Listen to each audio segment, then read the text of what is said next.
Hello buddies, welcome to my channel. എല്ലാവരും സുഖമായിട്ടിരിക്കുന്നു വിശ്വസിക്കുന്നു. ഇന്ന് നമുക്ക് ക്രാബിയിലെ കുറച്ച് വിശേഷങ്ങൾ കാണാം കേട്ടോ. അപ്പോൾ ഈ ക്രാബി എന്ന് പറയുന്ന സ്ഥലം തായ്ലൻഡിലാട്ടോ. അപ്പോൾ അവിടുത്തെ ക്രാബി ഐലൻഡ്സ് വളരെ ബ്യൂട്ടിഫുള്ളാണ്. അപ്പം നമ്മളെപ്പോലുള്ള ആൾക്കാർ മെയിനായിട്ട് വരുമ്പം നമ്മൾ ഒന്നെങ്കിൽ ബാങ്കോക്ക് അല്ലെങ്കിൽ പട്ടായയാണ് തായ്ലൻഡിൽ വിസിറ്റ് ചെയ്യാറ്. നമ്മളങ്ങ് ഡീപ്പായിട്ട് പോവാറില്ല. ഞാൻ ഈ തായ്ലൻഡിൽ കണ്ടതിൽ ഏറ്റവും ബ്യൂട്ടിഫുൾ ആയിട്ടുള്ള സ്ഥലം ക്രാബി ഐലൻഡ്സും ആയിരുന്നു.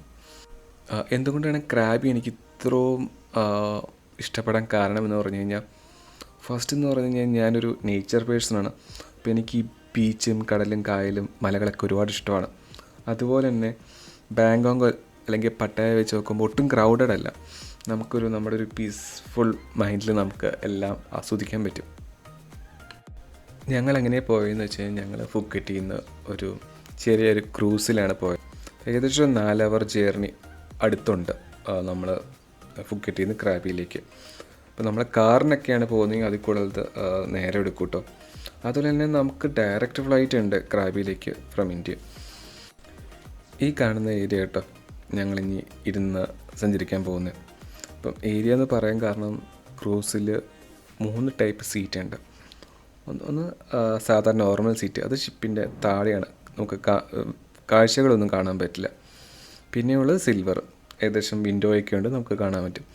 അതിൻ്റെ മുകളിൽ ഗോൾഡ് ഉണ്ട്. അപ്പോൾ ഗോൾഡ് സീറ്റ് എന്ന് വെച്ച് കഴിഞ്ഞാൽ വലിയ സൗകര്യങ്ങളോട് കൂടിയ സീറ്റാണ്. ഓരോ കാറ്റഗറിക്കും ഓരോ ബെനിഫിറ്റ്സ് ഉണ്ട്. നമുക്ക് കാണാനും കാഴ്ചകളൊക്കെ കാണാൻ സിൽവർ തന്നെ ധാരാളമാണ്. അപ്പോൾ ഞങ്ങളത് ബുക്ക് ചെയ്തിങ്ങനെ ഞങ്ങളുടെ യാത്ര അങ്ങ് തുടങ്ങും കേട്ടോ ക്രാബിയിലേക്കുള്ള. അങ്ങനെ കുറച്ച് ടൈം കഴിഞ്ഞപ്പോൾ ഞാൻ പയ്യെ ഷിപ്പിൻ്റെ മുകളിലേക്ക് കയറിട്ടോ. എന്നിട്ട് ഇങ്ങനെ കാഴ്ചകളൊക്കെ കണ്ടു തുടങ്ങി. നല്ല രസമാട്ടോ. ആദ്യമായിട്ടാണ് ഞാൻ ക്രൂസിലിങ്ങനെ സഞ്ചരിക്കുന്നത്. അതിൻ്റെ ഒരു എക്സൈറ്റ്മെൻ്റ് ഒക്കെ ഉണ്ട്. പിന്നെ കുറച്ചങ്ങ് സഞ്ചരിച്ച് കഴിഞ്ഞപ്പോൾ നമ്മൾക്ക് ഐലൻഡ്സിലെ കാഴ്ചകൾ കണ്ടു തുടങ്ങി. ചെറിയ ഒരുപാട് ഐലൻഡ് ഭയങ്കര ഭംഗിയായിട്ട് കാണാൻ. അതിനോട് ചേർന്ന് ഒരുപാട് ചെറിയ ക്രൂസൊക്കെ പോകുന്നുണ്ട്. അതിൻ്റെ അടുത്തത്തെ വെള്ളത്തിനൊക്കെ ഒരു പച്ചയും നീല കളറൊക്കെ ഭയങ്കര രസമാണ് കാണാൻ. എല്ലാവരും തന്നെ ഫോണൊക്കെ എടുത്ത് ഫോട്ടോ എടുത്തു തുടങ്ങി. ഈ കാണുന്നൊരു മനോഹരമായ ഐലൻഡ് കണ്ടില്ലേ? ഇതിൻ്റെ പേര് മേബേ എന്ന് പറഞ്ഞൊരു ഐലൻഡാണ്. അപ്പോൾ ഇതിൻ്റെ ഉള്ളിലേക്ക് കുറേ ക്രൂസ് ഷിപ്പ് പോകുന്നതാണ്. കാരണം അതിൻ്റെ ഉള്ളിലൊരു ചെറിയൊരു ബീച്ചൊക്കെ ഉണ്ട് കേട്ടോ. വളരെ മനോഹരമായൊരു ബീച്ചുണ്ട്. അതുപോലെ തന്നെ ഇതൊക്കെ കുറേ മൂവീസിലൊക്കെ നമുക്ക് കാണാൻ സാധിക്കും, ഈ ഒരു മേബേ എന്ന് പറഞ്ഞ ഐലൻഡ്. നമുക്ക് ഇന്നത്തെ ലക്ഷ്യം എന്ന് പറഞ്ഞാൽ നമ്മൾ നേരെ ക്രാബിയിലേക്ക് പോവുക എന്നാണ്. നമ്മൾ ഓരോ ഐലൻഡിലും ഒന്നും കയറുന്നില്ല. അപ്പം ഈ ഷിപ്പിലെ ഒരു ഗൈഡുണ്ട്. ആ ഗൈഡ് നമുക്കിതെല്ലാം എക്സ്പ്ലെയിൻ ചെയ്ത് തരുന്നുണ്ട്. ഈ ഐലൻഡ് എന്താണ്, എങ്ങനെയാണ് ഒക്കെ നമുക്ക് ഡീറ്റെയിൽ ആയിട്ട് എക്സ്പ്ലെയിൻ ചെയ്ത് തരുന്നതാണ് കേട്ടോ. അതുപോലെ നമ്മൾ ഈ ക്രൂസിൻ്റെ മുകളിലിരുന്ന് ഇങ്ങനെ ആ ഐലൻഡൊക്കെ കണ്ടു കഴിയുമ്പം സമയം പോകുന്ന അറിയുകയില്ല. നമ്മുടെ ഒരു 4 അവർ ജേർണി ഉണ്ടെന്ന് ഞാൻ പറഞ്ഞായിരുന്നു. അത് പെട്ടെന്നങ്ങ് കടന്നു പോയിട്ടോ. നമ്മുടെ ഈ ക്രൂസിനോട് ചേർന്ന ഒരുപാട് ഫിഷിംഗ് ബോട്ടും അതുപോലെ തന്നെ സ്പീഡ് ബോട്ടൊക്കെ പോകുന്നുണ്ട്. ഈ ആൾക്കാർ ഈ ഐലൻഡിലേക്ക് കൊണ്ടുപോകാനും അത് എക്സ്പ്ലോർ ചെയ്യാനൊക്കെയായിട്ട്. ചെറുപ്പത്തിലൊരു സ്പീഡ് ബോട്ടൊക്കെ കാണാൻ ഒരുപാട് കൊതിച്ചിട്ടുണ്ട് കേട്ടോ. ഇപ്പോഴൊക്കെയാണ് അത് നേരിട്ട് കാണാൻ അവസരം കിട്ടിയത്. അങ്ങനെ അതെല്ലാം കണ്ട് ഞങ്ങൾ നേരെ ക്രാബിയിലെത്തി. അങ്ങനെ ഇനി നമ്മൾ ആദ്യം വിസിറ്റ് ചെയ്യാൻ പോകുന്ന അവിടുത്തെ ഒരു ടെമ്പിളാട്ടോ. ഞങ്ങളുടെ ബാഗും സാധനങ്ങളെല്ലാം ഞങ്ങൾ ഹോട്ടലിൽ വെച്ചിട്ട് നേരെ ടെമ്പിൾ കാണാനായിട്ട് പോവാട്ടോ. അങ്ങനെ കുറച്ചൊരു യാത്രയ്ക്ക് ശേഷം ഞങ്ങൾ ഈ മൗണ്ടൻ ടെമ്പിൾ ബുദ്ധയുടെ അടുത്തെത്തി. ഇതിൻ്റെ മുകളിലാണ് ബുദ്ധൻ്റെ ഒരു സ്വർണ്ണപ്രതിമയുണ്ട്, ഒരു വലിയ സ്വർണ്ണപ്രതിമയുണ്ട്. അതുപോലെ തന്നെ വേറൊരു ഇൻട്രസ്റ്റിംഗ് ആയിട്ടുള്ള കാര്യം ഞാൻ കണ്ടതെന്ന് വെച്ച് കഴിഞ്ഞാൽ, ഇവിടെ നമ്മുടെ ശിവൻ്റെയും അല്ലെങ്കിൽ വിഷ്ണുവിൻ്റെയും ബ്രഹ്മാവിൻ്റെയൊക്കെ സ്റ്റാച്ചു ഇവിടെയുണ്ട്. അതുപോലെ തന്നെ ഇവിടെ കൊടുക്കുന്ന വഴിപാട്, അതായത് നമ്മൾ അർപ്പിക്കുന്ന വഴിപാട് എന്നാന്ന് വെച്ച് കഴിഞ്ഞാൽ ബീവറേജസാണ്. കൊക്കക്കോള അല്ലെങ്കിൽ സ്പ്രൈറ്റ്, മെയിൻലി റെഡ് ഫാൻ്റെയാണ് നമ്മൾ വഴിപാടായിട്ട് ഇവിടെ കൊടുക്കുന്നത്. ഇതിൻ്റെ മുകളിലൊരു ഭയങ്കര ഒരു സ്റ്റണ്ണിങ് ആയിട്ടുള്ള വ്യൂ ഉണ്ട് കേട്ടോ. നമുക്ക് കാറ്റൊക്കെ കൊണ്ട് ഇങ്ങനെ കണ്ടിരിക്കാം. പിന്നെ അതൊക്കെ കണ്ട് ഞങ്ങൾ നേരെ ഈവനിങ് നേരെ ക്രാബി ബീച്ചിലേക്ക് പോയി. കൊച്ചിനാണെങ്കിൽ ബീച്ച് എന്ന് പറഞ്ഞാൽ ജീവനാണ്. കണ്ടതും ചാടി ബീച്ചിലേക്ക് ഓടി. പിന്നെ ഒരു തരത്തിലാണ് അവിടെ നിന്ന് പിടിച്ച് വലിച്ച് കൊണ്ടുപോയത്. ഞങ്ങളുടെ ആക്ടിവിറ്റീസ് മെയിനായിട്ട് തുടങ്ങിയത് നെക്സ്റ്റ് ഡേ ആണ്. അപ്പോൾ ആദ്യം തന്നെ കണ്ടത് ഈ ഡോഗിനെ കേട്ടോ. ഇതിൻ്റെ പേര് ചുവാവ എന്ന് പറഞ്ഞൊരു ബ്രീഡ് കേട്ടോ ഇത്. അങ്ങനെ ഞങ്ങൾ ആക്ടിവിറ്റീസിനൊക്കെ വേണ്ടി അങ്ങ് റെഡിയായി. നമ്മൾ ക്രാബിയിലേക്ക് വന്ന അതേ ക്രൂസിങ് കമ്പനിയായിട്ടോ നമ്മളെ ക്രാബിയിലെ ഐലൻഡും സീൻസും എല്ലാം കാണിക്കാൻ പോകുന്നത്. അപ്പോൾ അവർ മോർണിംഗ് ഇങ്ങനെ ഒരു ബ്രീഫിംഗ് ഒക്കെ തന്നു, എവിടേക്കാണ് പോകുന്നത്, എങ്ങനെയൊക്കെയാണെന്നുള്ള കാര്യങ്ങളൊക്കെ എക്സ്പ്ലെയിൻ ചെയ്തു. അങ്ങനെ പയ്യെ ഞങ്ങൾ ബോട്ടിലേക്ക് നടന്നു തുടങ്ങി. നമ്മുടെ ക്രൂസിങ് കമ്പനിയുടെ ബോട്ട് മാത്രമല്ല ഇവിടെ ഉള്ളത്, വേറെ പല കമ്പനിയുടെയും പ്രൈവറ്റായിട്ടുള്ള ബോട്ടുകളെല്ലാം ഇവിടെ ആങ്കർ ചെയ്തിട്ടുണ്ട്. ചിലതൊക്കെ പയ്യെ ടൂറിസ്റ്റിനൊക്കെ കയറ്റി പയ്യെ പോയി തുടങ്ങി. നമ്മളിങ്ങനെ ബാക്കിയുള്ള ആൾക്കാരൊക്കെ ആയിട്ടിങ്ങനെ വരാനൊക്കെ ആയിട്ട് ഇങ്ങനെ വെയിറ്റ് ചെയ്തുകൊണ്ടിരിക്കുകയാണ്. അങ്ങനെ ഫൈനലി നമ്മുടെ ബോട്ട് പയ്യെ നീങ്ങി തുടങ്ങി കേട്ടോ. ആദ്യം കണ്ടത് ചിക്കൻ ഐലൻഡ് കേട്ടോ. ചിക്കൻ ഐലൻഡ് അല്ലെങ്കിൽ ടോട്ടോയിസ് ഐലൻഡ് അങ്ങനെയാണ് ഇവിടുത്തെ ലോക്കൽ ആൾക്കാരെ വിളിക്കുന്നത്. കാരണം ചിക്കൻ്റെ അല്ലെങ്കിൽ ടോട്ടോയിസിൻ്റെ ഹെഡുമായിട്ടൊരു സാമ്യമുണ്ട്, അതുകൊണ്ടാണ് അങ്ങനെ വിളിക്കുന്നത്. അങ്ങനെ നമ്മുടെ ബോട്ട് ആദ്യത്തെ ഐലൻഡിൽ റീച്ച് ചെയ്തു. അപ്പം ബോട്ടിൻ്റെ ഉള്ളിൽ നിന്ന് ഒരാൾ ഇറങ്ങി വന്ന് ആങ്കർ ചെയ്യാനുള്ള പരിപാടിയൊക്കെയായിട്ട് തുടങ്ങി കേട്ടോ. അപ്പോൾ ഈ ഐലൻഡിൻ്റെ പേരെന്ന് പറയുന്നത് പ്രനാങ് ഐലൻഡ് ആട്ടോ. അതുപോലെ തന്നെ ഒരു ഇൻട്രസ്റ്റിംഗ് ആയിട്ടുള്ള വേറൊരു പേര് കൂടിയുണ്ട്, അതായത് പെനീസ് ഐലൻഡ്. ഈ ഐലൻഡിന് പെനീസ് ഐലൻഡ് എന്ന് പേര് കിട്ടാൻ കാരണം ഇവിടുത്തെ ആചാരങ്ങളും കഥകളൊക്കെ കൊണ്ടാട്ടോ. നമ്മുടെ ഇന്ത്യയായിട്ട് ബന്ധമുണ്ട്. അതായത് കഥ എങ്ങനെയാണ്, ഇന്ത്യയിലെ ഒരു രാജകുമാരി തൻ്റെ ഭാവി ഭർത്താവിനെ കാണാനായിട്ട് ഷിപ്പിലിങ്ങനെ വരുവാണ്. അപ്പോൾ കാറ്റത്തും മഴയത്തും ഷിപ്പ് തരിപ്പടായി പോകുന്നു. അങ്ങനെ ആ രാജകുമാരി മരിക്കുകയാണ്. അങ്ങനെ ആ രാജകുമാരിയുടെ പ്രേതം ഈ ദ്വീപിലേക്ക് വരുന്നു. ആ പ്രേതം ഇവിടെയുള്ള മീൻ പിടിക്കാവുന്നവരൊക്കെ ഉപദ്രവിച്ചു എന്നാണ് പറയുന്നത്. ആ പ്രേതത്തിന് ഒരു എന്താ പറയുക ക്രോധം അവസാനിപ്പിക്കാൻ വേണ്ടി ഇവിടെ ഒരു ചെറിയൊരു ഷ്രൈൻ അല്ലെങ്കിൽ എന്താ പറയുക ഒരു ചെറിയൊരു അമ്പലം പണിതു എന്നാണ് പറയുന്നത്. പിന്നെ അതിൻ്റെ അനുഗ്രഹത്തിന് വേണ്ടി അവർ പൂക്കളും ഒക്കെ സമർപ്പിച്ചു തുടങ്ങി. പിന്നെ അത് എക്സ്പാൻഡ് ചെയ്തിട്ട് എന്താ മരം കൊണ്ടുണ്ട ലിംഗം സമർപ്പിച്ചു തുടങ്ങി. അതിൻ്റെ ഉദ്ദേശം എന്താണെന്ന് വെച്ച് കഴിഞ്ഞാൽ ഇത് സമർപ്പിക്കുന്നത് മൂലം കുഞ്ഞുങ്ങളുണ്ടാകുന്ന സാധ്യത കൂടും, അതുപോലെ തന്നെ ഉണ്ടാകാൻ പോകുന്ന കുഞ്ഞുങ്ങളെ പ്രൊട്ടക്റ്റ് ചെയ്യും എന്നൊക്കെയാണ് അവരുടെ വിശ്വാസം. ഇപ്പം മെയിൻലി ഇതൊരു ഫേമസ് ആയിട്ടുള്ള ടൂറിസ്റ്റ് പ്ലേസാണ്. ഇവിടെ ഇപ്പം മെയിനായിട്ട് വരുന്നത് റോക്ക് ക്ലൈംബ് ചെയ്യാനും അല്ലെങ്കിൽ ഈ ഒരു കേവ് കാണാനൊക്കെ ആയിട്ടാണ് ആൾക്കാർ ഇപ്പം മെയിനായിട്ട് വരുന്നത്.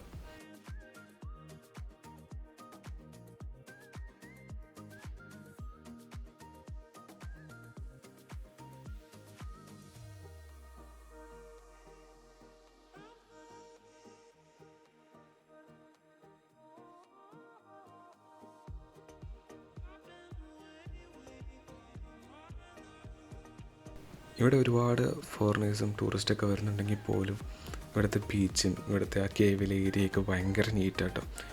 ഞാനൊന്നും ഇവിടെ ഒരു ആളെ നിർത്തി ഇങ്ങനെ റെസ്ട്രിക്റ്റ് ചെയ്യുന്നില്ല, ഇവിടെ അടുത്ത് നോക്കിക്കൊണ്ടിരിക്കുന്നൊന്നുമില്ല. അതെല്ലാം വരുന്നവരുടെ ഒരു ഉത്തരവാദിത്തം പോലെയാണ് അവർ ചെയ്ത് കണ്ടറിഞ്ഞ് ചെയ്യുന്നത്.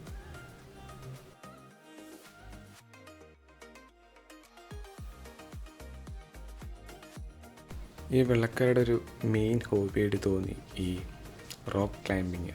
ചെറിയൊരു മുതൽ വലിയവർ വരെ ഈ റോക്ക് ക്ലൈമ്പിങ് ചെയ്യുന്നുണ്ട് കേട്ടോ. ഇതൊക്കെ കണ്ട് ഞങ്ങൾ നേരെ നെക്സ്റ്റ് ഐലൻഡിലേക്ക് പോയി. നമ്മളിപ്പോൾ എത്തിയിരിക്കുന്ന ഐലൻഡിൻ്റെ പേരെന്ന് പറഞ്ഞാൽ ഫിഫി ഐലൻഡ് കേട്ടോ. നമ്മളോട് സ്കൂബ ഡൈവ് ചെയ്യാനായിട്ട് വന്നേക്കണേ. അപ്പോൾ നമ്മുടെ കൂടെയുള്ള ഗൈഡ് എന്ന് പറഞ്ഞൊരു ലേഡി ബോയ് കേട്ടോ. ഐലൻഡിൽ ലേഡി ബോയ്സ് ഒരുപാട് കൂടുതലുണ്ട് കേട്ടോ. അപ്പം ചില സമയങ്ങളിൽ നമുക്ക് ഗേളാണോ ബോയ് ആണെന്നൊക്കെ ലേഡി ബോയ് ആണോ തിരിച്ചറിയാൻ ചിലപ്പം പറ്റാത്ത അവസ്ഥ ഉണ്ടായിട്ടുണ്ട്. ഇവിടെ മെയിനായിട്ട് ആൾക്കാർ വരുന്നതിൻ്റെ ലക്ഷ്യം എന്ന് പറഞ്ഞാൽ ഒന്നെങ്കിൽ സ്നോർക്കലിംഗ് ചെയ്യാൻ അല്ലെങ്കിൽ സ്കൂബ ഡൈവ് ചെയ്യാൻ. അത് നമ്മളെന്തായാലും ഇന്ന് സ്കൂബ ഡൈവ് ചെയ്യാനായിട്ടാണ് ഇങ്ങോട്ട് വന്നത്. അപ്പോൾ നമ്മളിപ്പം സ്കൂബ ഡൈവിൻ്റെ ആ ഒരു ഏരിയയിലേക്ക് പോവാട്ടോ. അപ്പോൾ ഈ കാണുന്ന പുള്ളിയായിട്ട് നമുക്ക് സ്കൂബ ഡൈവിങ്ങിന് വേണ്ടിയുള്ള ഇൻസ്ട്രക്ഷനൊക്കെ തരുന്നത്. ഒരു കൊച്ചു കുട്ടിക്ക് എങ്ങനെ പറഞ്ഞു കൊടുക്കേണ്ടത് അതുപോലെയാണ് പുള്ളി എക്സ്പ്ലെയിൻ ചെയ്യുന്നത്. ഭയങ്കര തമാശയൊക്കെ പറഞ്ഞ് പുള്ളി അങ്ങനെ ഓരോ കാര്യങ്ങളും പറഞ്ഞു തരുവാണ്. ഇതാണ് നമ്മുടെ ഡൈവിങ് ഏരിയ. ഇവിടെ നമ്മളെ കുറച്ചും കൂടെ ഡീപ്പായി നമ്മളെ കൊണ്ടുപോകും. ഒരു ഗൈഡ് ഉണ്ടാവും 2 പേർക്ക് വെച്ച്. അപ്പം കുറച്ചും കൂടെയും സേഫ്റ്റി ഉണ്ട് നമുക്ക്. ശരിക്കും ഒരു സ്കൂബ ചെയ്യുമ്പം, അതായത് ഡീപ്പായിട്ടൊരു സ്കൂബ ചെയ്യുമ്പം ഒരു ദിവസം അല്ലെങ്കിൽ 2 ദിവസത്തെ ട്രെയിനിങ് തന്നെയുണ്ട് ഇത് ചെയ്യാൻ വേണ്ടി. പക്ഷെ നമ്മൾ ഈ ചെയ്യുന്ന സ്കൂബ എന്ന് പറഞ്ഞാൽ വലിയ ആഴമില്ല, അതുപോലെ തന്നെ 2 പേർക്കൊരു ഗൈഡ് ഉണ്ടെന്ന് പറഞ്ഞല്ലോ, അതുകൊണ്ട് വലിയ ഇഷ്യൂ വരുന്നില്ല. നമുക്ക് എന്തെങ്കിലും പ്രയാസം ഉണ്ടെങ്കിൽ അവർ നമ്മളെ പൊക്കി മുകളിലേക്ക് എത്തിക്കും. ഞാൻ ഈ സിനിമയിലും ടി വിയിലൊക്കെ കണ്ടിരിക്കുന്ന ഈ ക്ലൗൺ ഫിഷാണ് എൻ്റെ ചുറ്റും ഇത്രയോ അധികം ക്ലൗൺ ഫിഷിനെ ആദ്യമായിട്ടാണ് ഞാൻ കാണുന്നത്. അതും തൊട്ടടുത്ത്. ഈ കാണുന്നതല്ല എന്താ പറയുക പഴുപുറ്റുകളാട്ടോ. ആക്ച്വലി ആദ്യം എനിക്ക് വളരെ ഡൗട്ടായിരുന്നു എനിക്ക് സ്കൂബ ചെയ്യാൻ പറ്റുമോ എന്നുള്ള കാര്യം. കാരണം ഡീപ്പായി പോകും തോറും നമുക്കൊരു വല്ലാത്തൊരു അസ്വസ്ഥതയായിരുന്നു. കാരണം നമ്മൾ മുക്കിക്കൂടെ അല്ല ശ്വാസം എടുക്കുന്നത്, നമ്മൾ വായിക്കൂടെയാണ്. അവർ ഇൻസ്ട്രക്ഷനൊക്കെ പറഞ്ഞു തന്നിട്ടുണ്ട്. അപ്പം ആ ഒരു സിലിണ്ടർ ഇങ്ങനെ കടിച്ചൊക്കെ പിടിച്ച് വേണം നമുക്ക് ശ്വാസം എടുക്കാൻ. കുറച്ച് ഡിഫിക്കൽട്ടാണ്, പക്ഷേ ആ ഒരു സിങ്ക് കിട്ടിക്കഴിഞ്ഞ് കഴിഞ്ഞാൽ പിന്നെ എളുപ്പമാണ്. പിന്നത്തെ ഒരു വില്ലൻ എന്ന് പറഞ്ഞു കഴിഞ്ഞാൽ ചെവിയിൽ വരുന്ന പ്രഷറാണ്. നമ്മൾ ഡീപ്പിലേക്ക് പോകും തോറും ചെവിയിലെ പ്രഷർ ഇങ്ങനെ കൂടി വരും. അത് നമ്മൾ കളഞ്ഞില്ലെങ്കിൽ നമുക്കത് ചെവിവേദനയായിട്ട് പിന്നെ അനുഭവപ്പെടും. അപ്പോൾ അത് കളയാനുള്ള ടെക്നിക്കുകളും ഇവർ പറഞ്ഞു തരുന്നുണ്ട് കേട്ടോ. വായിൽ എന്താ പറയുക ഉമിനീര് പയ്യെ ഇറക്കുക, അങ്ങനെയൊക്കെ പറഞ്ഞ് ചെവിയുടെ ഇത് അവർ കുറച്ച് ട്രിക്സ് പറഞ്ഞു തരുന്നുണ്ട്. അങ്ങനെയൊക്കെ ചെയ്യുമ്പം ആ ചെവിയിലെ ഒരു വേദന പയ്യെ കുറയും. അടിയിലേക്ക് നമ്മൾ എത്തിയപ്പം ഭയങ്കര ഒരു അഡ്വഞ്ചറസ് ഫീലിംഗ് ആയിരുന്നു. ഫസ്റ്റ് എന്ന് പറഞ്ഞു കഴിഞ്ഞാൽ നമ്മൾ ഈ ബ്രീത്തിങ്ങിൻ്റെ ഒരു സിങ്ക് കിട്ടാനുള്ളൊരു ഇഷ്യൂ ഉണ്ടായിരുന്നു. അപ്പം അത് സിങ്കായി കഴിഞ്ഞപ്പോൾ പിന്നെ കാര്യങ്ങളെല്ലാം എളുപ്പമായി. പിന്നെ എന്താ പറയുക ഈസിയായി. നമ്മൾ ഫിഷിനെയൊക്കെ കാണാൻ തുടങ്ങി, ഫോട്ടോ എടുക്കാൻ തുടങ്ങി.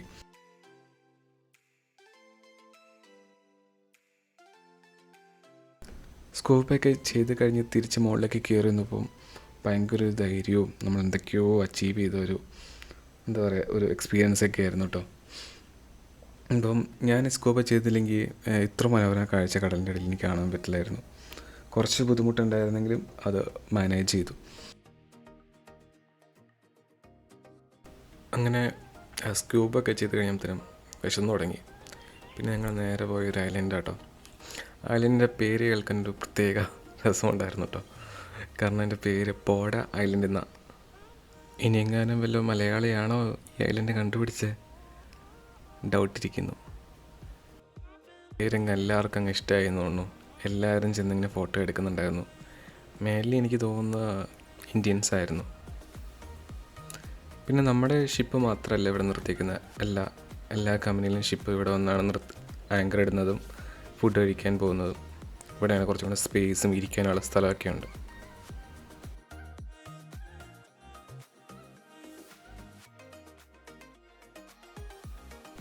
അപ്പോൾ ഫുഡൊക്കെ കഴിച്ച് കുറച്ച് വിശ്രമിച്ച് നേരെ പോയി സ്നോർക്കലിങ് ചെയ്യാനാട്ടോ. ഇവിടെ നമുക്ക് കുറച്ച് നീന്തലൊക്കെ അറിഞ്ഞാലേ കാര്യമുള്ളൂ. കാരണം ഫിഷിനൊക്കെ കാണണമെങ്കിൽ നീന്തി പോകണം. പിന്നെ നിങ്ങൾ വിശ്വസിക്കുമെന്ന് അറിയില്ല, എൻ്റെ 2.5 വയസ്സുള്ള മോനെ ഞാൻ ഇവിടെ ഇറക്കിയിട്ടുണ്ട്. അവൻ ജാക്കറ്റൊക്കെ ഇടിപ്പിച്ച് അവൻ സ്നോർക്കൽ ചെയ്യാൻ വേണ്ടി ഇറക്കി. ഭയങ്കര ഉത്സാഹമായിരുന്നു. അവൻ വെള്ളം എന്ന് പറഞ്ഞാൽ ജീവനാണ്. അപ്പം അതിലേക്ക് ചാടി കുറേ നീന്തി. കുറച്ചെത്തി പിന്നെ പറ്റിയെന്ന് വെച്ചാൽ ജാക്കറ്റ് വലുതല്ലേ, അവൻ ഊർന്നു പോയി. പിന്നെ അവനെ ഞാൻ പിടിച്ച് മോളിൽ കയറ്റി. പിന്നെ അവിടെ നിന്ന് കരച്ചില്ലായിരുന്നു, വീണ്ടും വന്നെന്നും പറഞ്ഞ്.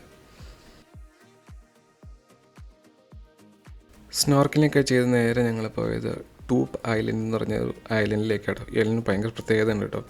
അത് ഈ 2 ഐലൻഡിന് നടുക്കടെ ഒരു സാൻഡ് ബ്രിഡ്ജുണ്ട്. അതായത് നമുക്ക് ഒരു ഐലൻഡിൽ നിന്ന് മറ്റേ ഐലൻഡിൽ നമുക്ക് ഈ കടലിൻ്റെ നടുക്കടെ നടന്ന് സഞ്ചരിക്കാൻ പറ്റും.